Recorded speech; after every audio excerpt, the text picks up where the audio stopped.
Welcome to The Truth About Taxes and Retirement.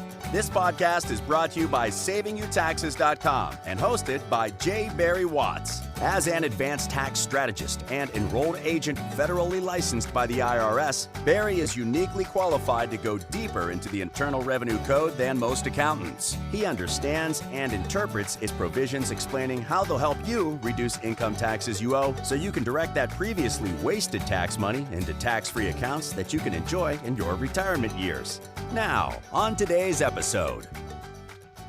How much money do you need to retire? Is it $1 million? More? Can you do it on less? How do you even go about determining this? That's what we're going to figure out on today's edition of The Truth About Taxes and Retirement. I'm Barry Watts, your host, and this podcast is brought to you by the WealthCare Corporation.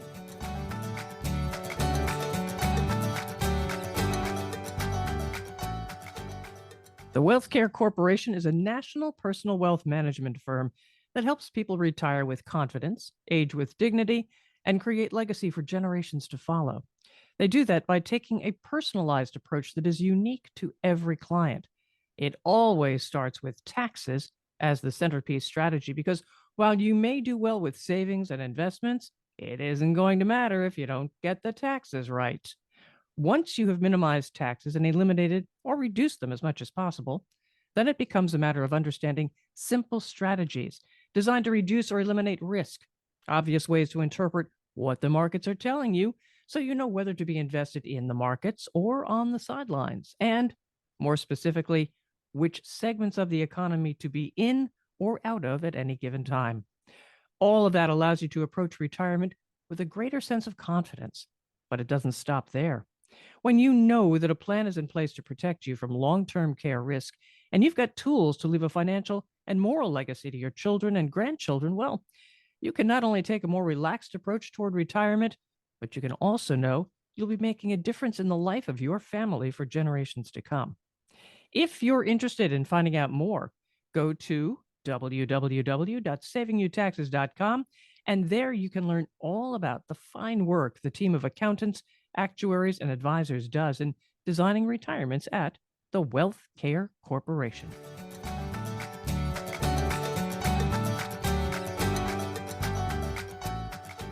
Thank you, Patrice. Now, back to our topic. What is the right amount of money to have in order to retire? Fortune magazine released an article just last week on Fortune.com with the headline, "How much do you need to retire? A good rule of thumb is to save enough to cover 80% of your pre-retirement income." Well, now that's an attention-catching headline. It's the kind of thing that caused me to read the article. But after reading the article, my thoughts were, oh, really? 80%? Says who? I'll remind you, you should always question what you read or what you hear someone in media, including me, tell you. In questioning, I did a little research and I discovered that the author of the article graduated with a bachelor's degree in 2021. Now, there's nothing wrong with that, but it's not exactly deep in terms of experience. In fact, her LinkedIn profile touts her experience as being the outreach chair of the Wisconsin Competition Cheer Club. Now, there's a credential to be writing financial articles for Forbes magazine. Well, the article went on to quote a financial consultant named Steve Sexton, who said, for example, if you make $150,000 per year, you should aim to have at least $120,000 per year in retirement to live comfortably in your golden years. To which I say, based on what? What set of facts and circumstances produce this conclusion? Or did you just make that up? By the way, I looked up this guy as well, and if he has any financial or retirement planning credentials, he's hiding them well. His website does say that he began his career in the insurance and financial industry with the Automobile Club of Southern California. And for the past 17 years, he's developed his own financial advice business. But it doesn't identify any credential he has to be offering advice. In fact, his website says that his company, quote, does not offer tax, legal, or investment advice, end quote. And it goes on to say, always consult with qualified professionals concerning your own situation. Yet he is quoted as an expert in Forbes magazine. And this is a classic example of why I don't want you to simply take something that you read as gospel truth.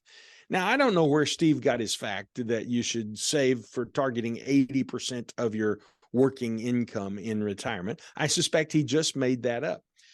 But then it turns into a headline, goes into an article, people accept it as true, even though it's got no basis in reality. You may, in fact, need a lot more or a lot less in retirement than you're currently making, or you may need exactly the same amount. And my bias is to start with that number that you're earning right now and work up or down from there. So, how much money do you need in order to retire? Well, a recent article on GoBankingRates.com quotes a Charles Schwab survey. And I should mention to you that Schwab is the custodian partner of WealthCare Asset Management, LLC, our investment advisory firm. It quotes this Charles Schwab survey as saying the average American needs about $1.9 million to retire comfortably. But it doesn't say anything about how that number was determined. The article does go on to talk about how long $1 million will last in every state. It says that the most expensive state to live in is Hawaii, which I bet that's true. And it says that based on the average costs for things like housing and groceries and utilities and healthcare and transportation and so forth, when they average it all out in Hawaii, it says that putting all those expenses together, that if you have $1 million in Hawaii, it will last for 10 years, 10 months, and 24 days. So on the 25th day of the 10th month of the 10th year, I guess you're going to be out of luck. Now, on the other end of the spectrum, it talks about buying those exact same items in the state of Mississippi. And it said it would result in your $1 million in Mississippi lasting 25 years, 3 months, and 9 days. So I guess the lesson from that article is if you want to stretch your money in retirement, you might want to avoid Hawaii, New York, and California, and instead look to Mississippi, Oklahoma, and Kansas as the 3 states where your $1 million goes the furthest. But is $1 million the number? How much money do you need in order to retire? I think some people would always say, more. I need more. A reporter once asked John D. Rockefeller, who was considered to be the wealthiest American of all time and the richest person in modern history. They asked him, Mr. Rockefeller, just how much money is enough? And Rockefeller is reported to have replied, oh, just a little more. I think that's the way many people approach retirement, saving, and investing. When will you have enough to retire? Well, after I have just a little more. But I don't agree with that either. In fact, today I want you to think about retirement in a totally different way. And to help you do that, we're going to change up the topic just a little bit and actually discuss urination. Here's an interesting story. In 2007, a California radio station held a contest. It was called Hold Your Wii for a Wii. You remember that a Wii is the computer game that you can play on your television. You can play tennis, or you can throw a ball, or you can bat each box with each other, all these kinds of things. So that's what a Wii is. And the contest was Hold Your Wii. In other words, don't go to the bathroom. And whoever can do that for the longest will win a Wii, the computer game. So there's this 28-year-old girl named Jennifer Strange. I say she's a girl. I suppose at 28, you qualify as a young woman. And she finished 6 liters of water in 3 hours before bowing out. Later that night, she died from hyponatremia, a swelling of the cells due to low sodium in the blood. Now, if you walked up to a stranger on the street and asked, is water a good thing? You'd overwhelmingly hear the answer, yes. But as Jennifer Strange's story shows, the amount matters. It's not just the substance, it's the amount. Now, inherently, we know this to be true. Sunshine is great, but sunburn is bad. A dish of ice cream is delicious, but a gallon of ice cream makes you a glutton. A weekend with extended family is precious, but a month with the same people will make you go crazy. And so we know that moderation is a good thing, but when it comes to money, we all become Rockefellers and we say, oh, just a little more. Yet Is there a point at which too much money has a negative effect on happiness? Can too much wealth produce anxiety? Can it damage your family? We all know stories of rich kids who grew up spoiled and detached from reality. I remember a young man in his 20s working in the Florida real estate market, making over $1 million a year. This was back before the crash and the Great Recession of 2008. I was sitting with him in a meeting in Chicago when he turned to me because he knew that our planning approach centered strategically around taxes. And he said to me, "You know, Barry, once you pay the taxes, $1 million really isn't all that much." Really? You're 25 years old and $1 million isn't all that much. Now, I just want to let you conjecture about this young man for a moment. Do you suppose he was living a well-grounded life in his mid-20s making $1 million a year? I can answer the question for you. It was no. He was flying privately. Commercial jets with the common masses were not acceptable to him. He bedded multiple women every week, and he was drinking a way too much expensive whiskey. Certainly, it's possible to actually have too much money, and I'd argue that maybe he did. But one of the other things that we all know about too much money is that relationships with friends can deteriorate as net worth is increased. I just sat with a banker a few days ago at lunch who told me about his own father who had sold his company when he was 34 years old, and he had enough money to retire, so he did. But there was only one problem. In this middle-sized 10,000 or so people town that he lived in, all of his dad's friends weren't retired. They still had to work. So though Dad had money, he didn't have anyone left to play with. They couldn't go fishing in the middle of the day. They couldn't take a drive up through the mountains next week. And as a result, his friendship circle just began to diminish. And today his dad is in his 70s and he's socially isolated from all the people that he used to love. Unintentionally, having money separated him. So there is some point at which money has a diminishing return on happiness. I don't know where that point is. It's going to be different for every person, but I want you to think of it like an upside down V. So you've got an upside down V that's open to the bottom. It's the V of happiness. As you climb the outer leg of the V, you get happier and happier with each move upward. But at some point, one more move upward doesn't increase your happiness. In fact, one more move might start you over the top of the V and back down the other side and begin diminishing your happiness.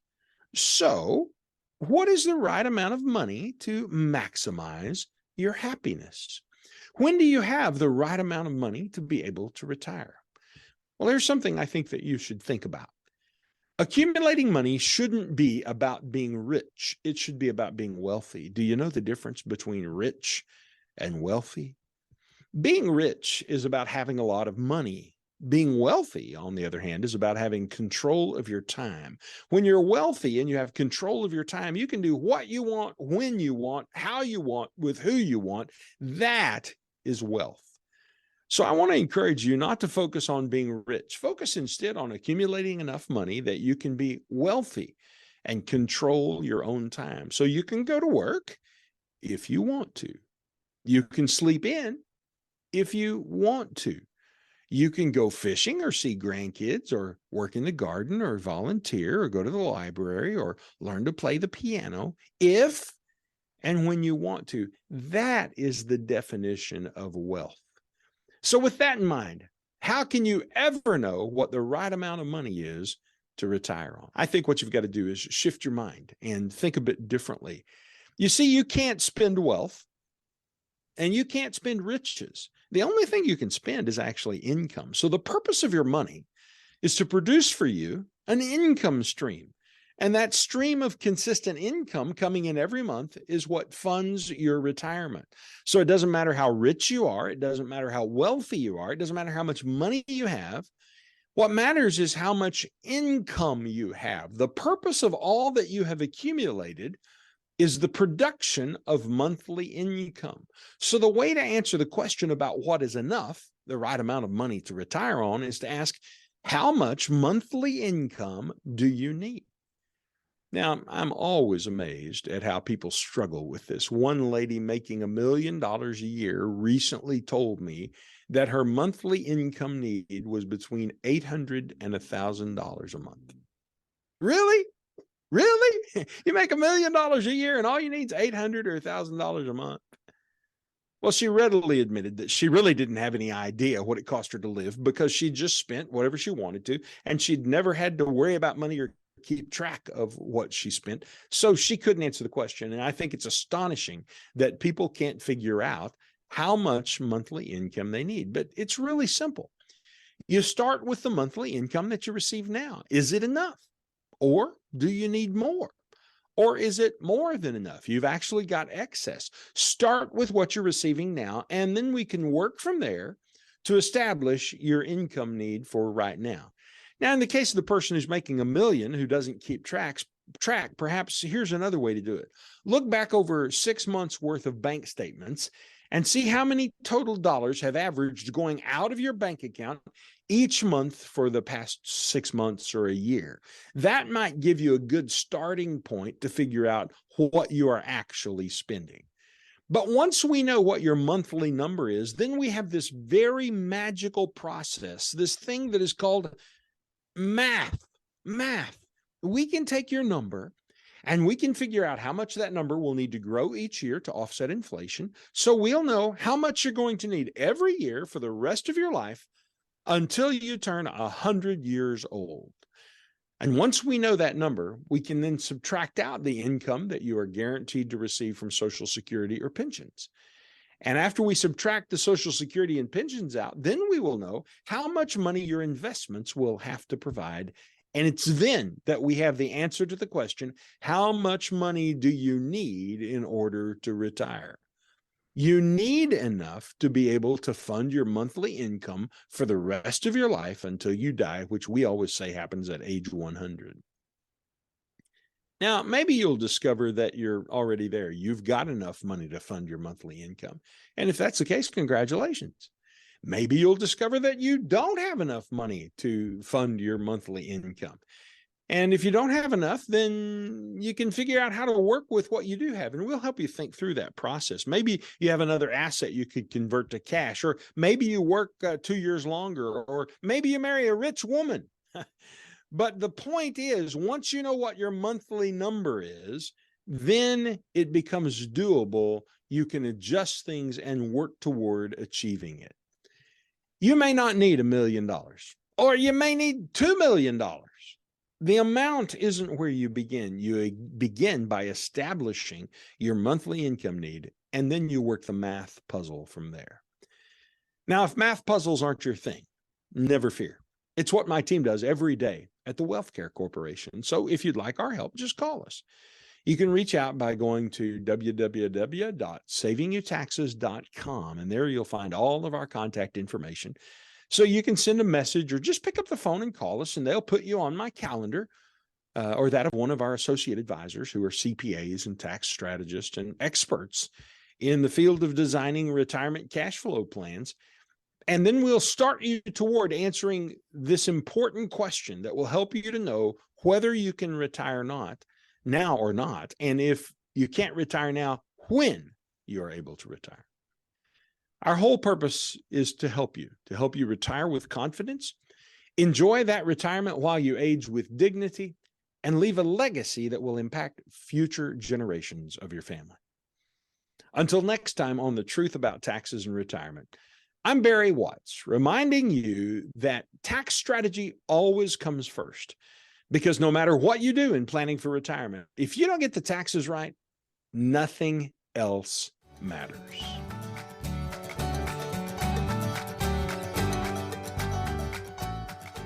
This podcast is a production of the WealthCare Corporation, found on the web at savingyoutaxes.com. The concepts discussed are for informational and educational purposes only and should not be implemented without first consulting with your own legal, tax, and investment counsel. This has not been an offer to buy, sell, or invest in securities, and this information is to be taken as educational concepts and not as specific advice for you. The lawyers like for us to remind you that all investment involves risk. you could lose money. Past performance is never a guarantee of future results. Tax strategy services are provided by American Tax Strategies, LLC. Investment advisory services are provided by WealthCare Asset Management, LLC. Thank you for listening to The Truth About Taxes and Retirement podcast. Click the subscribe button below to be notified when new episodes become available. The information covered and posted represents the views and opinions of the guests and does not necessarily represent the views or opinions of SavingYouTaxes.com. The content has been made available for informational and educational purposes only and is not intended to be a substitute for professional tax and investment advice. Always seek the advice of your own qualified advisor with any questions you may have regarding taxes and investing.